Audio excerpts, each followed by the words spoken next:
நாளில் செய்யும் வினைதானில் செய்யும் என்னை நாடி வந்த கோலில் செய்யும் கொடுங்கூற்றில் செய்யும் குமரேசர் இரு தாளும் சிலம்பும் சதங்கையும் தண்டையும் சண்முகும் தோளும் கடம்பும் எனக்கு முன்னே வந்து தோன்றினே. யோகி ராம் சுரத்குமார், யோகி ராம் சுரத்குமார், யோகி ராம் சுரத்குமார். ஜெயகுரு ராயா. ஹரி நாராயண துரித நிவாரண பரமானந்த சதாசிவ சங்கரன். உலகெங்கிலும் வாழ்ந்து கொண்டிருக்கும் கடவுள் அருள் டிவி நேயர்களுக்கு டாக்டர் சைதை ராஜாவின் அன்பான வணக்கங்கள். நாம் இப்பொழுது இந்த கும்பத்தில் இருக்கும் சனி பகவான் வக்ரகதி அடைகிறார். 19/6/2024 ஆனி 5ஆம் தேதி வக்ரம் பெறுகிறார். சுமார் 140 நாட்கள், அதாவது 4/11/2024 ஐப்பசி 18ஆம் தேதி வரைக்கும் வக்ரம் பெறுகிறார். இந்த சனி வக்ரம் பெறுவதால் 12 ராசிகளுக்கும் எப்பேற்பட்ட பலனை வழங்கப் போகிறது என்பதை ஒவ்வொரு ராசியாக பார்க்கலாம் வாங்க. சங்கடம் தீர்க்கும் சனி பகவானே, மங்களம் பொங்க மனம் வைத்தருள்வாய், சச்சரவின்றி சனீஸ்வர தேவே இச்சகம் வாழ்க இன்னருள் தாத்தா. சனி பகவான் அப்படின்னு சொன்னாலே நிறைய பேருக்கு ஒரு அலர்ஜி மாதிரி, ஐயோ ஒரு பயம், சனி பேச்சு நமக்கு பிரச்சனை ஆகிடுமோ அப்படிங்கிற ஒரு நிலையில் தான் நிறைய பேர் இருக்காங்க. ஆனால் குரு பயிற்சினாலே ஒரு சந்தோஷமாக இருக்காங்க அப்படிங்கிறத பார்க்க முடியுது. சனி பகவான் பொறுத்தவரையிலையும் இப்பொழுது கும்பத்தில் இருக்கார். கும்பத்தில் இருக்கிறத பற்றி பிரச்சனை இல்லை. ஒரு நேர்கதியில் போயிட்டு இருந்தால் ஒரு பிரச்சனையும் இல்லை. எந்த ஒரு கிரகமோ சூரியனை வச்சு, அதாவது இந்த ராகு கேது சூரியன் சந்திரன் தவிர மற்ற கிரகங்கள் வக்ரகதி பெறுகின்றன. அப்படி வக்ரகதி ஒரு கிரகம் பெறும் பொழுது என்ன பலனை தரும்? இப்போது நேர்கதியில் ஒரு கிரகம் சஞ்சாரம் செஞ்சு போயிட்டுருக்கு அப்படின்னா அது நல்ல பலனை தரும். சில ராசிகளுக்கு அந்த இடம், அந்த எத்தனாவது இடம் அப்படிங்கிற ஒரு கணக்கு இருக்குது. சிலதுக்கு நல்லது செய்கிற இடத்துல நல்லது பண்ணக்கூடிய நிலை. இந்த சஞ்சாரம் நேர்கதியில் சஞ்சாரம் செய்யும் பொழுது நல்ல பலனை தரும்னு சொல்லக்கூடிய நிலை. ஆனால் அதுவே ஒரு கிரகம் வக்ரம் ஆயிடுச்சுன்னா நல்ல பலனை தர வேண்டி இருப்பதால் அது கெடுபலனை தரும் அப்படின்னு சொல்லுவோம். ரிவர்ஸில் ரெட்ராக்ரேட் அப்படின்னும்போது ரிவர்ஸில் வரும்போது அந்த கிரகம் கெட்ட பலனை தரும். அதாவது ராகு கேது பயிற்சி, சனி பயிற்சி, குரு பயிற்சி, எல்லா பயிற்சியும் சொல்கிறீங்க சரி, இது இல்லைங்க வக்ர பயிற்சி அப்படின்னு நீங்கள் கேட்கலாம். இது வக்ர காலங்கள். சனி பகவான் 140 days வக்ரம் அடைகிறார். 140 நாளுங்கிறது கிட்டத்தட்ட ஒரு சுமார் 5 மாத காலம் ஆகிப்போகுது. 5×3=15. இப்போ அந்த 5 மாதம், அந்த 140 நாட்கள் சுமாருக்கு இந்த கிரகம் சனி பகவான் ஒவ்வொரு ராசிக்கும் எப்பேற்பட்ட பலனை வழங்குவார் அப்படிங்கிற ஒரு நிலைக்கு தான் நம்ம சொல்லியிருக்கோம். இந்த சனி பகவான் வக்ரம் அடையும் தேதி 19/6/2024 சதய நட்சத்திரம் 3ஆம் பாதம் சென்றுட்டுருக்கு. ஆனி மாதம் 5ஆம் தேதி வக்ரம் அடைகிறார். புதன்கிழமை மாலை சுமார் 3:09 மணி அளவில் இந்த வக்ரம் 140 days வக்ரம் அடைஞ்சு பலனை தரார் அப்படின்னும்போது யாருக்கெல்லாம் இந்த சனி பகவான் கெடுபலன் தராரோ அவங்களுக்கெல்லாம் நல்ல பலன் தருவார் அப்படிங்கிற ஒரு நிலை. யாருக்கெல்லாம் பார்த்தீங்கன்னாக்கா இந்த சனி பகவான் 3/6/11 கோச்சார ரீதியாக ஒரு ராசிக்கு சஞ்சாரம் செய்யும்போது அற்புதமான பலனையும் வாரி வழங்குவார். அப்போ அதுவே ரெட்ராக்ரேடு வக்ரமாகி போச்சுன்னா அப்போ ஆப்போசிட்டு பலன், எதிர்மறை பலனை தரக்கூடிய நிலை. சரி, இந்த சனி பகவான் வக்ர நிவர்த்தி எப்போ அடைகிறார் சாமி அப்படின்னா 4/11/2024 திங்கட்கிழமை மாலை சுமார் 3:20 சதய நட்சத்திரம் 1ஆம் பாதத்தில் ஐப்பசி 18ஆம் தேதி வக்ர நிவர்த்தி பெறுகிறார். இந்த சனி பகவான் பொறுத்தவரையிலையும் 3, 6, 11 ஆகிய இடங்களுக்கு வரும்பொழுது அற்புதமான பலன்களை வாரி வழங்கும்னு சொல்லியிருக்கோம். இப்போது சிலருக்கு இந்த சனி பகவான் கெடுபலனை தருகிறார் என்று உதாரணமாக எடுத்துக்கொண்டால் கடகராசிக்கு 8ஆம் இடத்துல அஷ்டமத்தில் சனி. இப்போது சனி ரெட்ராகிராட் ஆகிட்டார், வக்ரம் அடைஞ்சிட்டார். என்ன பலனை தருவார்? மைனஸ் இன்ட்டு மைனஸ் ப்ளஸ் அப்படின்னு சொல்லிடலாம். அவர் முன்வீட்டு பலனை தருவார். 7 இருந்தால் என்ன பலனோ அந்த பலன். ஆனால் அஷ்டமத்து சனியினுடைய பலன் கண்டிப்பாக இருக்காது அப்படின்னு ஒரு உதாரணத்துக்கு நம்ம சொல்ல முடியும். சரி, இந்த 19/6/2024 அன்று கிரகங்களுடைய நிலைகளை பார்ப்போம். மற்ற கிரகங்கள்: செவ்வாய் பகவான் மேஷத்தில், குரு பகவான் ரிஷபத்தில், சூரியன் புதன் சுக்கிரன் மிதுனத்தில், கேது பகவான் கன்னியில், சந்திர பகவான் விருச்சிகத்தில், சனி பகவான் கும்பத்தில், ராகு பகவான் மீனத்தில் சஞ்சாரம் செய்கிறார் இந்த 19/6/2024. இப்போ இந்த சனி பகவான் பொறுத்தவரையிலையும் ஒவ்வொரு ராசிக்கும் 12 ராசி இருக்கு இல்லையா? ஒவ்வொரு ராசிக்கும் வக்ரம் பெறும்பொழுது எப்பேற்பட்ட பலனை இந்த கிரகம் வழங்க போகிறது இந்த 140 நாளும் அப்படின்னு பார்க்கலாம். ரிஷப ராசி கால புருஷனுக்கு 2வது ராசி. சுக்கிர பகவான் ஆட்சி பெறும் வீடு. இப்பொழுது இந்த 19/6/2024 சுக்கிரன் 2ஆம் இடத்தில் தான் இருக்கிறார். அவர் மாத கிரகங்கள், அதனால் சஞ்சாரம் செஞ்சுட்டு போயிட்டே இருப்பார். உங்களை பொறுத்தவரையிலையும் கிருத்திகை 2, 3, 4 பாதங்கள், ரோகிணி, மிருகசீரிஷம் 1, 2 பாதங்கள் உள்ளடக்கியது இந்த ரிஷபராசி. சுக்கிரனுடைய ஆதிக்கம் பெற்றவர்கள், நளினமானவர்கள், திறமையானவர்கள், அதி புத்திசாலிகள் அப்படின்னு சொல்லலாம். எவ்வளோ பெரிய இடியாப்ப சிக்கலையும் இவங்க சர்வசாதாரணமாக அதை சரி பண்ணிடுவாங்க. அப்படி ஒரு கேப்பபிலிட்டி உள்ள மனிதர்கள். இப்போ இந்த சனி வக்ரம் பெறுவது இந்த 140 நாள் இதுக்கு இந்த ராசியில் பிறந்தவர்களுக்கு நல்ல பலனை தருமா அப்படின்னு பார்த்தீங்கன்னா, சனி பகவான் உங்களுக்கு 9க்கும் 10க்கும் ஆதிபத்தியம் பெற்றவர். 9க்கும் 10க்கும் ஆதிபத்தியம் பெற்று 10ஆம் இடத்தில் ரெட்ராகிரேட் ஆகிறார், வக்ரம் அடைகிறார். முன்வீட்டு பலனை செய்யணும் அப்படின்னு சொல்லணும். அப்போது என்ன அப்படின்னு சொன்னாக்கா, இந்த ராசியில் பிறந்தவர்களுக்கு தொழில் ரீதியாக, உத்தியோக ரீதியாக இப்போது ஒரு தொழில் பண்ணணும், உத்தியோகம் பண்ணணும் அப்படின்னு காத்து சில கடன் காட்சிகளை எதிர்பார்ப்பீங்க. கேட்குற இடத்துல கடன் கிடைக்காது, எதிர்பார்த்த இடத்துல கடன் கிடைக்காது. ஏன்னா பாக்கிய தடை ஏற்படும். 9ஆம் இடத்துல இருக்கிறதா ஒரு நிலை இருந்தாலும், ஆட்சி பெற்றாலும் அவர் வக்ரம் பெறுவதால் எதிர்ப்பான பலனை தானே தருவார்.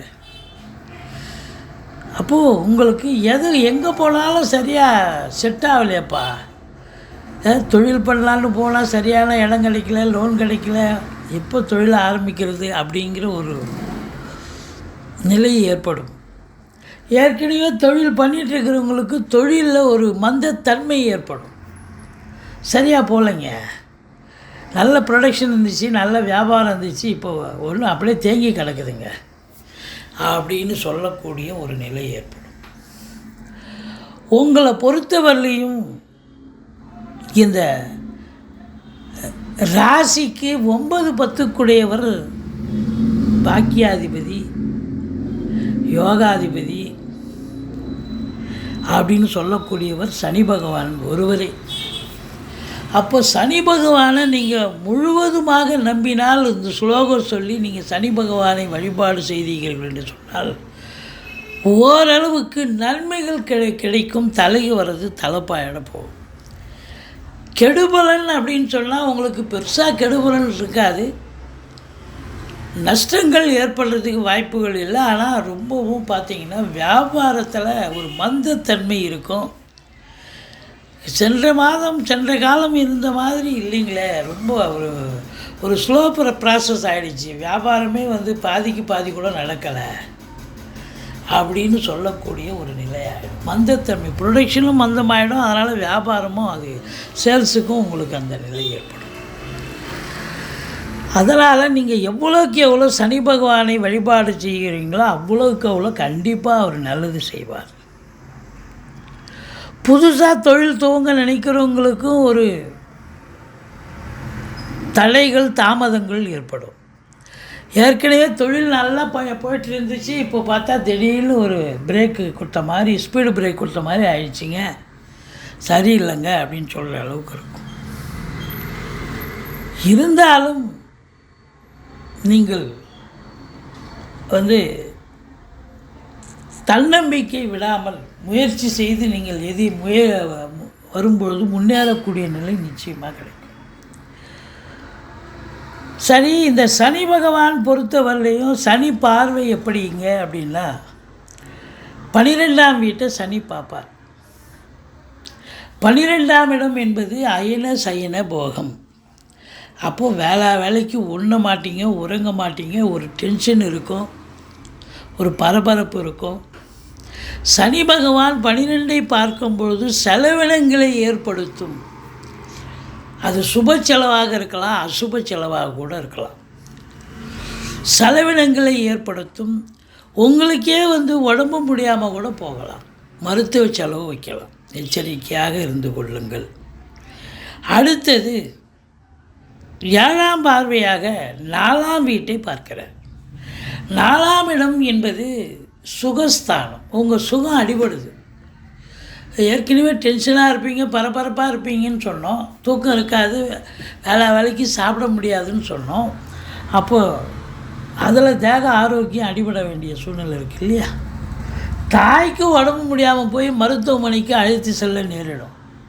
வண்டி வாகனங்கள் அப்பப்போ செலவு வச்சுக்கிட்டே இருக்கும். இப்போ தான் பார்த்து இது பண்ண சர்வீஸ் பண்ண மறுபடியும் இந்த செலவு வைக்கிது அப்படின்ற அளவுக்கு இருக்கும். அது 2 வீலராக இருக்கட்டும், 4 வீலராக இருக்கட்டும். இப்போ செலவு. இந்த 4ஆம் இடம் சுகம் இல்லை. படிக்கிற பிள்ளைங்க ரொம்ப ஆர்டர் பண்ணணும் அந்த ரிஷபராசியில் பிறந்தவங்களுக்கு. ஏன்னா சனி வக்ரம் அடைஞ்சதால் கொஞ்சம் படிப்பு கூட பார்த்திங்கன்னா ஒரு மந்தத்தன்மை ஏற்படும். உடம்பு, அதாவது வீட்டுக்கு மெயின்டெனன்ஸ் செலவுன்னு இருக்கும், இல்லை கடை கண்ணி வச்சுருப்பீங்க, ஷாப்பிங் காம்ப்ளெக்ஸ் இது மாதிரி இருக்கும். வழக்கமாக இல்லாமல் திடீர்னு பார்த்தா ஒரு செலவுகள் ஓடிடும். ஷட்டர் போயிடுச்சிங்க, இதை மாற்றி கொடுப்பாங்க, ஃப்ளோர் போயிடுச்சு, இதை மாற்றி கொடுங்க, இல்லை இதுபோல் ஏதாவது செலவுகள் வைக்கக்கூடிய ஒரு சூழல். 4ஆம் இடம் சுகம் இல்லை. 12ஆம் இடம் சனி பார்வை, தூக்கம் இல்லை. அடுத்தது உங்களுக்கு 7ஆம் இடத்தை சனி பார்க்குறார். 7ஆம் இடத்தை சனி பார்க்குறதால என்னென்னா கணவன் மனைவியிடையே கூட கருத்து மோதல்கள், கருத்து வேறுபாடு வரும். நண்பர்கள்கிட்டேயும் கருத்து வேறுபாடு வரும். கூட்டு தொழில் செய்கிற இடத்துலையும் கூட்டாளிகளுக்கும் உங்களுக்கும் கருத்து வேறுபாடுகள் வரும். ஆனால் குரு பார்வை கோடி நன்மை. அதுக்கப்புறம் ஓரளவுக்கு அது நிலைமை சமாளிக்கக்கூடிய ஒரு நிலை இருக்கிறது. இது சனியினுடைய நிலைப்பாட்டை நம்ம பார்த்தோம். அடுத்தது குரு பகவான் எடுத்துட்டிங்கன்னு சொன்னால், குரு உங்களுக்கு ராசியில் இருக்கார். உங்களை பொறுத்தவரையிலும் ரிஷபத்துக்கு குரு நல்லவர் அல்ல, ஆனால் பார்வை சுப பலனை தரும். ராசியில் இருந்தால் ஜென்மத்தில் குருங்க கொஞ்சம் பிரச்சனையாக தான் இருக்கும் அப்படின்னு சொல்லக்கூடிய நிலை தான். இருந்தாலும் சில நல்லதும் நடக்கும் பார்வையால். அப்படின்னும்போது 5ஆம் இடத்தை குரு பார்க்குது. இந்த மருத்துவத்தின் உதவியோடு நாங்கள் குழந்தைக்காக ட்ரை பண்ணிகிட்ருக்கோம் இத்தனை வருஷமாக அப்படின்னா, இப்போ இந்த காலகட்டம் சக்ஸஸ் ஆகும், குழந்தை பாக்கியம் கிடைக்கும். சீட்டாட்டம், ரேஸு, லாட்ரி, ஸ்பெக்குலேஷன், இந்த ஆன்லைன் பிஸ்னஸ்ஸு, இந்த ஷேர் மார்க்கெட் போன்ற இனங்களில் ஈடுபாடு காட்டுபவர்களுக்கு ஒரு அற்புதமான காலகட்டம். பிள்ளைகளுடைய வளர்ச்சி மிக சிறப்பாக இருக்கும், பிரம்மாண்டமாக இருக்கும். நல்லா வெளிநாட்டு கல்வி நல்லா படிக்கக்கூடிய அமைப்பு அதை ஏற்படுத்தி தருவீர்கள். அவங்களும் ரொம்ப நல்லா அதை படிச்சுக்கிட்டு நல்லா படிப்பாங்க. 7ஆம் வீட்டை குரு பார்க்குறது திருமணத்திற்கான ஒரு அமைப்பு இருக்கும். குழந்தை பாக்கியம், அதாவது திருமணம் அப்படின்னா ஆண் பெண் இருபாலருக்கும் இது நாள் வரைக்கும் திருமணம் கைகூடி வரல. இப்போ திருமணத்துக்கான ஒரு அமைப்பு, வீட்டில் சுப செலவுகள், சுப நிகழ்ச்சிகள் நடத்துவீர்கள். நண்பர்கள் உதவிகரமாக இருப்பார்கள். கூட்டு தொழில் சிறந்து விளங்கும். அதே குரு 9ஆம் இடத்தை பார்க்குறார். வெளியூர் பயணம், வெளிநாட்டு பயணம் அனுகூலத்தை தருமா? கண்டிப்பாக நீங்கள் அந்த ரிஷப ராசியில் பிறந்தவங்களுக்கு உங்கள் ஜாதகத்தை இப்போ எடுத்து பாருங்கள். வெளிநாடு போகணும்னு ஒரு அமைப்பு இருந்தால் தாராளமாக கிளம்புங்க. பாசிட்டிவ் எனர்ஜி, நல்லதே நடக்கும். இல்லை ஒரு சிலர் ஆன்மீக பயணம், இன்ப சுற்றுலான்ற பேரில் கோயில் கோயிலாக போயிட்டு வருவீங்க, தான தர்மங்கள் செய்வீர்கள், நன்கொடைகள் வழங்கி மகிழ்வீர்கள் அப்படின்னு சொல்லலாம். அடுத்தது ராகு பகவானை எடுத்துட்டால் உங்களுக்கு 11ல் ராகு இருக்க கொடுத்து வைக்கணுங்க. எந்த ஒரு கிரகமும் 11ஆம் இடத்தில் இருந்தால் அளப்பரிய பலனை எதிர்பார்க்கலாம். ராகு பகவான் அதுவும் இந்த ரிஷப ராசியில் பிறந்தவர்களுக்கு தொழில் ரீதியாக, அதுவும் அந்நிய, அதாவது உள்நாட்டு வாணிபம், வெளிநாட்டு வாணிபம், ஏற்றுமதி இறக்குமதி பிஸ்னஸ் பண்ணக்கூடியவர்கள், இவங்களுக்கெல்லாம் பார்த்திங்கன்னா ரொம்ப நல்ல அற்புதமாக ஃப்ளரிஷ் ஆகும். நல்ல சம்பாத்தியத்தை பார்க்கக்கூடிய ஒரு அற்புதமான காலகட்டம். நீங்கள் 500 ரூபாய் எதிர்பார்க்குற இடத்துல 500 ரூபாய் கட்டே கிடைக்கும் அப்படின்னு சொல்லலாம். அந்த அளவுக்கு உங்களுக்கு இந்த ரிஷபத்தில் பிறந்தவர்களுக்கு இந்த ராகு ஒரு பெரிய பூஸ்டிங், ஒரு 200% பலனை அவர் தரக்கூடிய ஒரு அமைப்பில் இருக்கிறார். நீங்கள் எதிர்பார்த்ததை காட்டிலும் தொழில் ரீதியாக நல்ல ஒரு சிறப்பான ஒரு அமைப்பு அப்படின்னு சொல்லலாம். நல்ல சம்பாத்தியம். அப்போ சம்பாத்தியம் நல்லா இருக்குன்னு சொன்னால் சுப செலவுகள் செய்யக்கூடிய காலம் தானே. மொத்தத்தில் பார்க்கும் பொழுது இந்த சனி வக்ரம் என்ன செய்யும் அப்படின்னா, கொஞ்சம் ஹார்ட் ஒர்க் பண்ணணும்.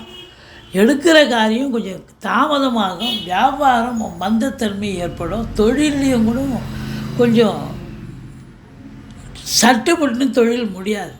இது உத்தியோகத்தில் பார்க்குறவங்களுக்கும் பார்த்திங்கன்னா மேலதிகாரி, சக ஊழியர்கள் அப்படின்னுடைய டார்ச்சர்கள் இருக்கும், வேலை பலு இருக்கும்.